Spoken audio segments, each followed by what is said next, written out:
All right, here we are. We got the Maverick R. We'll throw some other cool accessories at it. Got the desert front bumper here. Really simple. Just good coverage right in the front and the center. There's other bumpers offered by BRP that goes up in the front, and then more of just a little shield. This is just what I picked. I know we're not in the desert, but it'll be nice for pushing on friends and such as that. Got the instructions.brp.com. Here's your instructions. Yes, you want to help? Okay. But pretty simple, pretty basic. It gives you everything you need to know here. In short, these pieces slide in using the two big bolts and two big nuts. They have nut retainers to hold the nut. Just like that. Flat part goes against the frame. Kind of only go one way. For the most part, it can flip, but that's the basic. Then you have two of these little, it's called plate nuts for the two shorter ones. They go in the top side, and the four longer ones go here in the frame. You're gonna come over to your Maverick R. The girl comes out with no screws. You grab it at the bottom. Dog, you need to calm down. Grab it at the bottom. You pull out on the bottom, and you pull out and down at the top. It's just these little clip things. It's rather hard to get out, but it pops right out.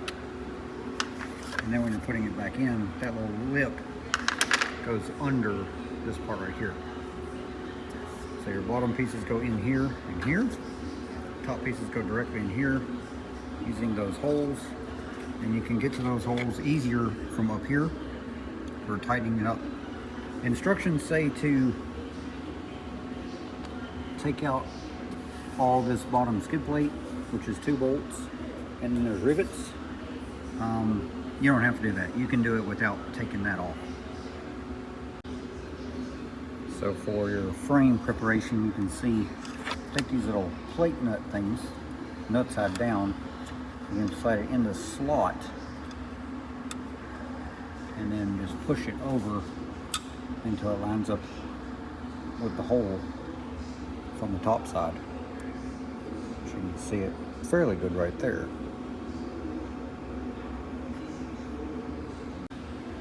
Alright, so you can see we got our clips pushed in. They got little lower down pieces that clips them into the holes. You can see them through here, and then you'll be able to tighten them through here, straight down. That's the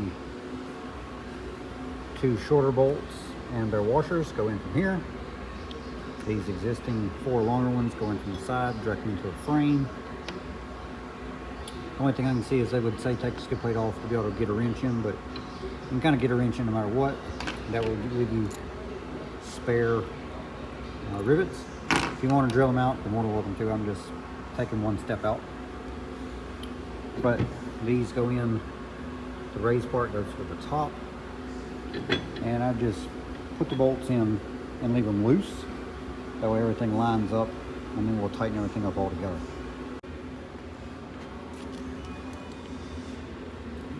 Slides right in like that. Right in there. Then we'll take our long bolts and we'll run them through here. And if you don't have a winch, of course you can reach in and just hold them. If you had a winch, it'd be a little bit tighter, but not really a big deal. All right, so as you see, we got our bolts in where they go. One there, one up there. Why I say we leave it all loose, that way it's easy to get everything lined up. Without taking the skid plate off, you can fit a wrench in here and hold there and there. You could put a Torx on a ratchet and hold it here and run a socket in this way. So taking the lower skid plate off is not a must. It's not incredibly hard to get to. Now tighten it all up and seal her up. And there we have it. Desert bumper from Maverick R. Got a spot for some lights if you want to put them up here. Still got room for your winch whenever we put that on. Desert bumper. Check it out.